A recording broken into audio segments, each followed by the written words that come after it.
All right, let's jump right in. Today, we're going to tackle a seriously radical political idea, the Accelerate Manifesto, and we're going to try and understand it through the eyes of one of the most influential political thinkers of our time, Antonio Negri, based on his own critical take on the whole thing. So, Negri kicks off his analysis with these pretty heavy words. Right away, you know this isn't just some dry academic debate.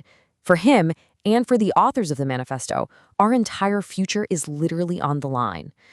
This really sets the stage for our conversation about crisis, collapse, and the hunt for a way out.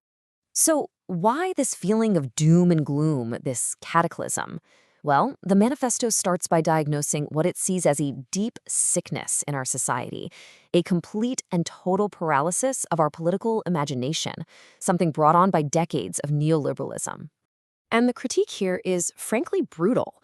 The argument is basically that the left is totally trapped, just dreaming of a return to a past that doesn't even exist anymore. Meanwhile, the right is just managing a state of permanent crisis. And the result of all this? Progress just grinds to a halt. The future, as this wide-open space of possibility, gets canceled. Okay, so if we're all stuck, how in the world do we get out? This brings us to the core proposal of accelerationism, and it's an idea that a lot of people get wrong. It's a strategy you can really sum up with the phrase, moving within and against the system itself. Now, to really get what within and against means, you kind of have to understand where Negri is coming from, this Italian political tradition called operatism. The big idea here is that the class struggle isn't some outside force fighting against capitalism. No, it's the very engine that forces capitalism to constantly change and develop. So, and this is the crucial point, acceleration isn't just about making things go faster. The manifesto is super clear on this. It's about finding capitalism's own internal contradictions, like its relentless drive to automate everything, and pushing them so far, so fast, that the system itself just breaks under the strain. But who has the power to do all this pushing? Well, the manifesto argues that the revolutionary force of the 21st century looks a whole lot different from the one that powered the factories of the 20th. And wow, the shift they're talking about is just massive. We've gone from an economy built on the old-school Fordist assembly line and physical stuff to one that's dominated by networks, information, and services. The new key player in this world is what Negri calls the class of cognitive labor. This quote really gets right to the heart of it.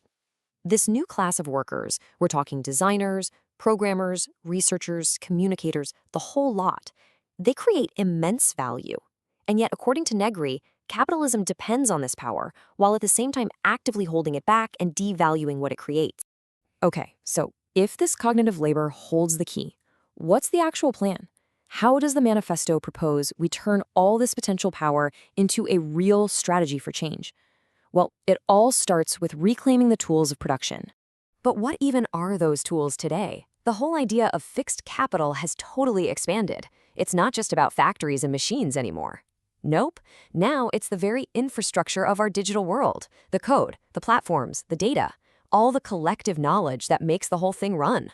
So the call to action is pretty clear. It's all about taking control of this new kind of fixed capital. The manifesto is basically saying, let's move away from just spontaneous protests and get organized with a real strategic plan to reprogram the core platforms of our economy for a post-capitalist world. Now, Negri is on board with a lot of this. But, and this is a big but, he has a major critique. He thinks there's a huge piece of the puzzle that the manifesto kind of underestimates. And it's a critique that shifts the focus away from the technology and back to us, to people. So here's his main worry. He's concerned the manifesto puts a little too much faith in technology, becoming almost deterministic about it. And in doing so, he believes it overlooks the most powerful force of all, the incredible, unique value that is only created when we work together. Negri actually pulls this quote from Marx to drive the point home. The real magic, the extra value that capital captures, doesn't just come from adding up what each person does individually. It comes from the synergy, that spark that happens only when people cooperate. Let's break this down to make it super simple. Imagine worker A produces a value of X, and worker B produces a value of Y. Now, when they work together, they don't just produce X plus Y, they produce X plus Y plus Z. And that extra little Z, that is the surplus value created purely by cooperation. It's the value of the network, the shared language, the common knowledge. For Negri, This Z is the main thing we need to understand and reclaim. So when you put these big ideas together, accelerationism plus the power of cooperation, where does it take us? Well, Negri uses this synthesis to sketch out a whole new kind of political program, one aimed at building a post-capitalist future. He calls it the currency of the common. The idea here is that instead of just fighting over who gets a bigger piece of the economic pie, he says we should attack the very way the pie is measured in the first place.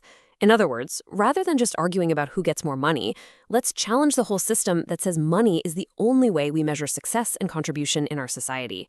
And how do you even start to do that? Negri suggests we need to bring back a classic slogan from his opera days, the refusal of labor. But hold on. This is not about being lazy. Not at all. It's a strategic move to disconnect our lives from the logic of capitalist work. And this isn't just a theory. It translates into very concrete demands. It means taking all those productivity gains from automation and using them to drastically cut working hours for everyone, not just for corporate profit. It means demanding higher wages and, yes, a universal basic income, because it recognizes that we all contribute to the commonwealth of society, whether we have a traditional 9-to-5 job or not. Which leaves us with a final, massive question. The Accelerationist Manifesto puts an enormous amount of faith in unleashing technology. But Negri reminds us that the real power might lie in our ability to cooperate. So, can we truly automate our way to liberation? Or does getting free require something much more human?